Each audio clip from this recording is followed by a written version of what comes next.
Bonjour à tous et bienvenue sur videobourse.fr pour une analyse journalière de la paire euro-dollar. Donc c'est le point quotidien, comme chaque jour sur videobourse.fr. Alors comme hier, désolé, mon micro ne marche plus, il faut que j'en rachète un. Et donc je vais me contenter du micro de l'ordinateur portable qui est naze, c'est pour ça que le son est mauvais. De toute façon il n'y aura pas grand chose à dire aujourd'hui. Les journées calmes ça fait partie du trading, savoir être patient et ne pas être sur le marché, ne pas prendre de faux signaux et savoir accepter que des fois il y a pas à rentrer sur le marché si on suit scrupuleusement son plan de trading. Ça fait partie du trading et des qualités d'un trader. Aujourd'hui, l'ensemble, ça a été une journée assez calme. Alors, ici on a le graphique en journalier, mais avant ça, on va faire un point sur nouvelles d'ordre fondamental. Les gros titres aujourd'hui, c'était un pas important qui a été franchi dans la fusion entre la Deutsche Börse et NYSE, avec l'accord du gouvernement américain qui a été passé. Donc bon, ça c'est une bonne nouvelle pour cette société en particulier. Maintenant, ça n'a pas d'impact macroéconomique, ça ne vous intéressera pas spécifiquement et précisément par rapport à l'euro-dollar. Il n'y a pas eu de tension particulière par rapport à l'euro, de menaces d'abaissement de notes, etc., comme on avait l'habitude d'avoir ces jours précédents. Ce qu'on a eu, c'est des bonnes nouvelles, relatives bonnes nouvelles par rapport à l'économie américaine qui a permis au marché actions de se reprendre, avec notamment les marchés actions européens qui ont bien soufflé. Le CAC qui a repris, je crois, on a plus d'1%. Voilà, précisément, on est à. Je sais que sur les bourses américaines, on est à moins de 1% de profit, mais tout de même sur des journées profitables. Sur le CAC 40, tout de même à plus 1,36%. 3071 points au niveau du CAC cash, donc c'était une bonne nouvelle dans l'ensemble. Autre nouvelle, ça a été par rapport à l'économie française, la vente, la mise aux enchères des réseaux 4G qui a apporté 3,5 milliards à l'État français. C'est des bonnes nouvelles, mais ça n'impacte pas massivement l'euro-dollar, qui est la paire qui nous intéresse. Donc pas de nouvelles majeures, et donc forcément quand on n'a pas de nouvelles majeures, les marchés ne bougent pas beaucoup. Et donc on a une journée très calme aujourd'hui, légèrement haussière, donc, puisque dans l'ensemble c'était quand même une journée plutôt sympathique pour les marchés. Au niveau des nouvelles qui sont tombées aujourd'hui, on en a eu plusieurs. Donc, par rapport à l'économie européenne, ça a commencé à 9h30, avec des chiffres de peu d'importance mais qui ont été en grand nombre. Donc, on a eu le PIB hollandais qui est tombé conforme aux attentes aux chiffres précédents. Les ventes au détail en Italie qui sont tombées meilleures qu'attendues, elles sont tombées à moins 0,20%, les chiffres précédents étaient à moins 0,30 et c'est tombé à 0,10%. On a eu de relatives bonnes nouvelles par rapport à l'économie britannique avec notamment le PIB à 0,60% alors qu'on attendait à 0,50%. Par rapport à l'économie européenne, la balance commerciale espagnole est tombée à moins 3,60, on attendait à moins 4,90. Par rapport à l'économie américaine, on a eu des chiffres du chômage bien meilleurs qu'attendu tout de même, puisqu'ils sont tombés à 364 000, on estimait à 375 000. C'est donc mieux que les chiffres précédents qui étaient à 368 000. C'est des bons chiffres du côté de l'emploi US. Donc ça c'est une bonne chose. L'indice des prix du PIB est tombé à 2,60%, on attendait une progression de 2,50%, conformément aux chiffres précédents, donc c'est meilleur qu'attendu. Au niveau du PIB, c'est moins bon par contre, ça tombe à 1,80, on attendait à 2%, les chiffres précédents étaient à 2% également. Demande d'indemnisation au chômage permanente sont tombés à 3 546 000, on estimait à 3 600, les chiffres précédents étaient à 3 125, donc là c'est des chiffres en progression au niveau de l'activité économique américaine. On a des chiffres comme ça, des, légèrement meilleurs que les attentes et donc des bons signaux par rapport à l'économie américaine, alors que l'économie mondiale est plutôt dans une phase de ralentissement en ce moment, donc ça c'est quand même sympa.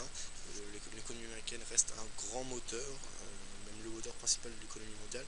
C'est quand même des chiffres à prendre en compte et c'est ce qui a motivé à mon avis les rebonds qu'on a eu aujourd'hui, même s'ils sont timides, c'est quand même des rebonds. On a repris plus d'1% sur le CAC 40, donc sur les marchés actions. On a eu d'autres chiffres comme ça tout au long de l'après-midi, qui étaient dans l'ensemble meilleurs que les attentes. Alors, demain, au niveau des chiffres macroéconomiques, on fera attention, surtout aux chiffres américains. À 14h30, donc juste avant l'ouverture de Wall Street, on aura les commandes principales de biens durables qui sont tendues à 0,50%, alors que les chiffres précédents étaient à 1,8%. Et on aura à 16h les ventes de logements neufs qui sont tenues à 313 000, les chiffres précédents étaient à 307 000. Donc il faudra surveiller ça attentivement demain, ça pourra amener des variations, et donc pour ceux qui traitent en intraday, ça peut être des phases de mouvement importantes, donc à surveiller. Donc en journalier, pas grand chose à préciser par rapport à l'analyse d'hier. Techniquement, on est toujours dans une phase baissière. Donc sur une dynamique de fond baissière, à l'image du canal baissier qu'on a tracé en bleu sur mon graphe, long terme, depuis les plus hauts qui ont été marqués en mai 2011. On est également à plus court terme, donc à moyen long terme, on peut dire, donc depuis les plus hauts du 25 octobre, toujours dans une phase baissière, puisqu'on est toujours au-dessous de la résistance baissière tracée en noir. Les anciennes zones de support qui pourraient jouer théoriquement un rôle de résistance, c'est ce qu'elles font pour le moment à l'image des précédents plus bas, donc du support horizontal des 1.31-37 qui pourrait désormais jouer un rôle de résistance, n'ont pas été franchis, donc il n'y a pas de mouvement de ce côté-là. Les vendeurs ne sont pas en grande forme puisqu'ils ne vont pas chercher de niveau plus bas, et les acheteurs pour le moment ne parviennent pas à reprendre clairement en main le marché. Donc pour ceux qui veulent mon avis, voir ce qui est dit hier, donc pour moi je suis en dehors du marché, je suis d'avis plutôt baissier tant que sous ces zones de résistance, mais je ne prends pas de position, j'attends par exemple la cassure de du support oblique baissier, et donc des précédents plus bas qui ont été marqués le 14 décembre dernier à 1.2943. Donc j'ai un sell stop à 1.2940.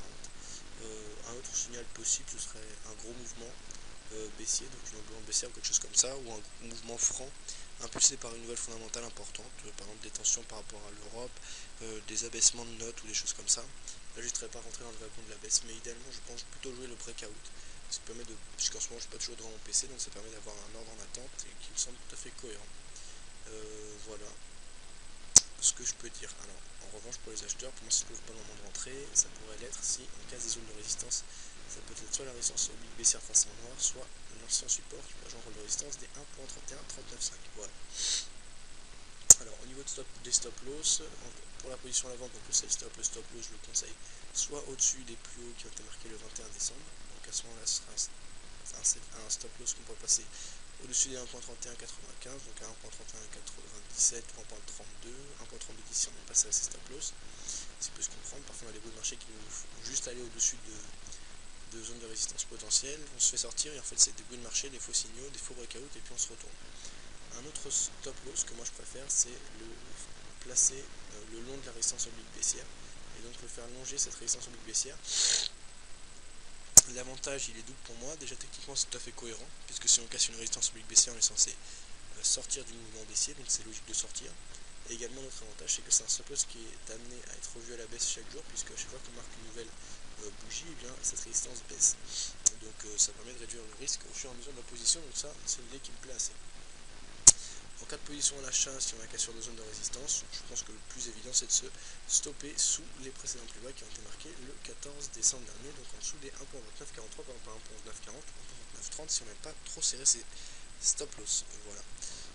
Donc on passe au graphique H1, donc en H1 pas de gros changement non plus. On est toujours dans la phase de correction, donc dans un petit drapeau que j'ai tracé en bleu qui va contre la tendance de fond tracée en noir sur mon graphe, donc à moyen terme, donc depuis les plus hauts du 27 octobre dernier. On est plutôt dans la partie haute de notre canal baissier, donc ça peut être un point d'entrée intéressant. Maintenant, rentrer à la vente maintenant c'est un peu risqué. Si on veut rentrer à la vente de manière cohérente, il faudrait attendre à mon avis la cassure du support oblique haussier tracé en bleu, qui sera à ce moment-là une sortie de drapeau, donc ce sera tout à fait cohérent pour prendre cette position. Stop loss toujours au-dessus de la résistance oblique baissière. Voilà. En M15, pardon. Donc à court terme, on a une journée plutôt haussière aujourd'hui, mais assez calme dans l'ensemble. Alors, on va prendre tout le mouvement baissier, voilà. On est donc entre les 23,6% et les 38,2% de retracement de la dynamique baissière qu'on a eu depuis les plus hauts du 21 et les plus bas qu'on a marqué ce jour. On a les acheteurs qui reviennent mais vraiment très timidement, on voit qu'aujourd'hui il y a eu très peu de mouvement, très peu d'impulsion, il n'y a pas eu de grosse annonce, donc il n'y a pas eu de mouvement franc. Le mouvement le plus franc on l'a eu à cette nuit à 3h30 heure française. Ce sont plutôt les acheteurs qui dominent, mais c'est très très fragile et la moindre annonce d'importance, qu'elle soit dans le sens acheteur ou vendeur, je pense, amènera un mouvement significatif. Et là c'est vraiment un marché qui se cherche, des investisseurs qui piétinent et qui sont attentistes. Alors en plus de ça, on entre dans les périodes de fête, donc il y a beaucoup de traders qui vont partir, de marchés qui vont fermer, etc. À mon avis, il n'y aura pas de gros mouvements, sauf s'il y a des vraies raisons. Après, les événements, s'ils arrivent, ils arrivent. Et si les positions doivent être prises, elles seront prises. Donc si on n'a pas d'événements macroéconomiques exceptionnels, je ne pense pas qu'on aura de gros mouvements. On surveillera quand même les chiffres macroéconomiques qui seront publiés demain. Ce sera le dernier jour avant Noël. On peut avoir du mouvement, mais à mon avis, il n'y a pas grand chose à attendre. Des bruits de marché donc intéressants en intraday éventuellement. Mais je ne pense pas à des grosses variations de ce côté-là et à des impacts à moyen ou long terme. Par contre, on peut toujours avoir des informations exceptionnelles, des tensions par rapport à l'Europe, des événements. On en a eu énormément ces derniers temps. Donc il faut rester vigilant de ce côté-là. C'est pour ça que moi je place des ordres en attente et que je jouerai le breakout en cas de cassure des précédents plus bas, puisqu'on peut toujours avoir des phases d'accélération importantes. Ce serait dommage de les louper. Alors, pourquoi préférer entre jouer le breakout des 1.2934, donc les précédents plus bas, et la cassure du drapeau? Eh bien, moi je préférerais jouer la cassure du drapeau. Le problème c'est que la cassure du drapeau, il faut être devant l'écran pour la prendre. Donc si je suis devant, tant mieux, je la prends, si j'arrive à la voir. Si je ne suis pas devant, je laisse mon sell stop. Comme ça, je sais que je suis exécuté si on franchit les précédents plus bas. Et à ce moment-là, si je prends la sortie du drapeau, bien sûr, je coupe mon sell stop sous les précédents plus bas, puisque je serai déjà en position. Les stop loss seront les mêmes, donc en cas de cassure du drapeau, ça me permet de rentrer à meilleur cours. Donc voilà, c'est tout ce que j'ai à dire. Donc un biais toujours baissier, je suis en dehors du marché, j'attends donc des signaux plus concrets.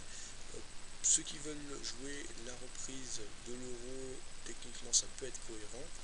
Si on casse des zones de résistance comme j'ai dit, le stop loss lui il est assez simple à placer.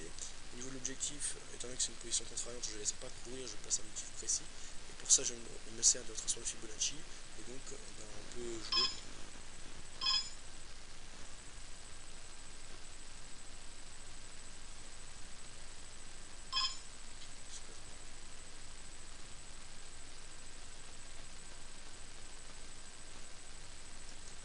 On peut jouer plusieurs objectifs en fonction de la traçon de Fibonacci.